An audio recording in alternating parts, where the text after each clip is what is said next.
എന്ത് തന്നെ കോൺസിക്വൻസ് ഉണ്ടായാലും എടുത്ത നിലപാടിൽ നിന്ന് ഒരടി പിന്നോട്ട് പോവില്ല എന്ന് ഇറാൻ ഇതിനോടകം തന്നെ വ്യക്തമാക്കി തന്നിട്ടുണ്ട്. ലോകത്തോട് അവർ പ്രഖ്യാപിച്ചിട്ടുണ്ട്.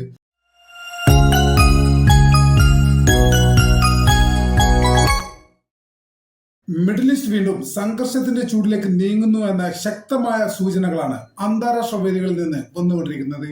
ഇതുവരെ ഉണ്ടായിരുന്നത് വാക്കുതർക്കങ്ങളും പരസ്പരം തമ്മിലുള്ള ഭീഷണികളും മാത്രമായിരുന്നു. എന്നാൽ ഇപ്പോൾ അതിന്റെ ഘട്ടം മാറിയിട്ട് സൈനിക നീക്കങ്ങളും സൈനിക പരിശീലനങ്ങളും നയതന്ത്ര ഭാഷയും ഒന്നിച്ചു നീങ്ങുന്ന ഒരു വിശേഷമായ സാഹചര്യമാണ് ജിയോ പൊളിറ്റിക്സിൽ ഇപ്പോൾ സംഭവിച്ചുകൊണ്ടിരിക്കുന്നത്.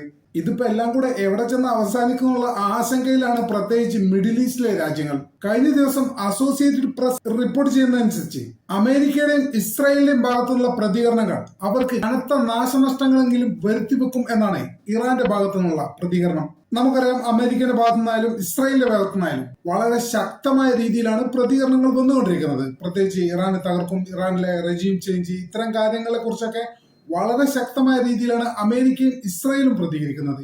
ഇത്തരം പ്രതികരണങ്ങളെ തിരിച്ചടി കൊണ്ട് മാത്രമേ ഇല്ലാതാക്കാൻ സാധിക്കൂ എന്നാണ് ഇറാൻ ഇപ്പോൾ ചർച്ച ചെയ്യുന്ന വിഷയം.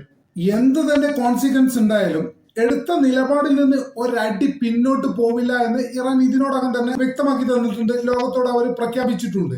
അത് തീർച്ചയായിട്ടും വലിയൊരു നീക്കം തന്നെയാണ്. ഈ പ്രത്യേകിച്ച് ഇന്നത്തെ കാലത്ത് അമേരിക്ക പറയുന്നതനുസരിച്ച് ഭരണചക്രം നീങ്ങുന്ന ഇന്നത്തെ ഈ കാലത്ത് അമേരിക്കയെ വെല്ലുവിളിച്ചുകൊണ്ട് അവരുടെ നിലപാടിനെതിരെ നിന്നുകൊണ്ട് ഒരു രാജ്യം തിരിച്ചു വെല്ലുവിളി നടത്തുക എന്നൊക്കെ പറഞ്ഞാൽ നമ്മുടെ ഇന്നത്തെ ലോകക്രമത്തിൽ വലിയ അത്ഭുതം തന്നെയാണ്. ഏതായാലും ഇറാൻ അക്കാര്യത്തിൽ വളരെ മുന്നോട്ട് തന്നെ പോയിട്ടുണ്ട്.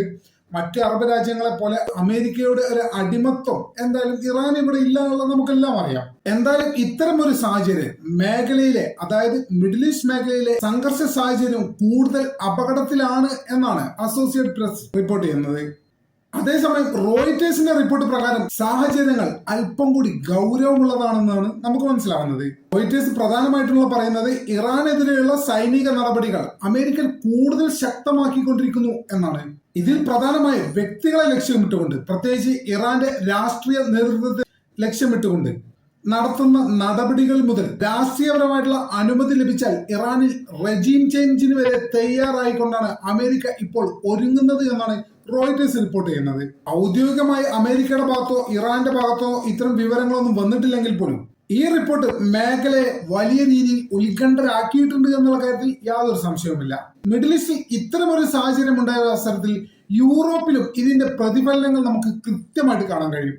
അതിന്റെ പ്രത്യക്ഷമായ ഉദാഹരണമാണ് ജർമ്മനിയും സ്വീഡനും അവരുടെ പൗരന്മാരോട് എത്രയും പെട്ടെന്ന് ഇറാനിൽ നിന്ന് മടങ്ങി നാട്ടിലേക്ക് വരാൻ ഇതിനോടകം തന്നെ ആവശ്യപ്പെട്ടിട്ടുണ്ട്. മിഡിൽ ഈസ്റ്റിലെ സ്ഥിതി അത്യന്തം മോശമായ രാഷ്ട്രീയ സാഹചര്യമാണ് ഉണ്ടാകാൻ പോകുന്നത് എന്നതിന്റെ ഏറ്റവും വലിയ തെളിവ് തന്നെയാണ് ജർമ്മനിയും സ്വീഡനും അവരുടെ പൗരന്മാരെ തിരിച്ചു വിളിക്കുന്ന ഈ നിലപാട്.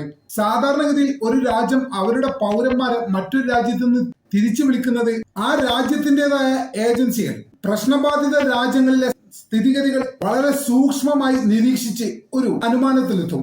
ആ അനുമാനത്തിന്റെ ഫലമായിട്ടാണ് അവർ രാജ്യത്തെ പൗരന്മാരെ സ്വന്തം നാട്ടിലേക്ക് തിരിച്ചു വിളിക്കുക. അങ്ങനെ നോക്കുമ്പോൾ ജർമ്മനിയും സ്വീഡനും നടത്തിയ ഈ ഒരു കാൽവെപ്പ് ഇറാനിലെ സ്ഥിതി കൂടുതൽ ഗുരുതരമാണ്, അല്ലെങ്കിൽ ഗുരുതരമാകും എന്ന് തന്നെയാണ് നമ്മോട് പറയുന്നത്. മൊത്തത്തിൽ അന്താരാഷ്ട്ര തലത്തിൽ ഉയർന്ന കടുത്ത രാഷ്ട്രീയ പ്രശ്നങ്ങളും സൈനിക തയ്യാറെടുപ്പുകളും എല്ലാം കൂടെ നമ്മളൊന്ന് കണക്കുകൂട്ടി നോക്കുമ്പോൾ മിഡിൽ ഈസ്റ്റ് മേഖല അതിസങ്കീർണമായ ഒരു രാഷ്ട്രീയ പ്രതിസന്ധിയിലൂടെയാണ് കടന്നു പോകുന്നത് എന്നത് വ്യക്തമാണ്. വരും ദിവസങ്ങളിൽ പ്രശ്നങ്ങളുടെ സ്ഥിതി ഏത് ദിശയിലേക്ക് തിരിയുമെന്ന് പോലും നമുക്ക് പ്രവചിക്കാൻ ഇപ്പോഴത്തെ സാഹചര്യത്തിൽ സാധിക്കില്ല എന്നുള്ളതാണ് ഒരു യാഥാർത്ഥ്യം. ഇത്തരമൊരു സാഹചര്യത്തിൽ കനത്ത ജാഗ്രത പാലിക്കേണ്ടതുണ്ട് മലയാളികൾ ഉൾപ്പെടെയുള്ള പ്രവാസി സമൂഹം എന്ന് തന്നെയാണ് നിലവിൽ പുറത്തു വരുന്ന വിവരങ്ങൾ വെച്ച് നമുക്ക് പറയാൻ സാധിക്കുക. നമ്മുടെ ചാനൽ ഇതുവരെ സബ്സ്ക്രൈബ് ചെയ്തിട്ടില്ലെങ്കിൽ ഇപ്പോൾ തന്നെ സബ്സ്ക്രൈബ് ചെയ്ത് പിന്തുണ നൽകണമെന്ന് വളരെ വിനീതമായി അഭ്യർത്ഥിക്കുന്നു. മറ്റൊരു വീഡിയോയുമായി ഒട്ടും വേഗം തന്നെ കാണാമെന്ന പ്രതീക്ഷയോടെ തൽക്കാലത്തേക്ക് വിട പറയുന്നു.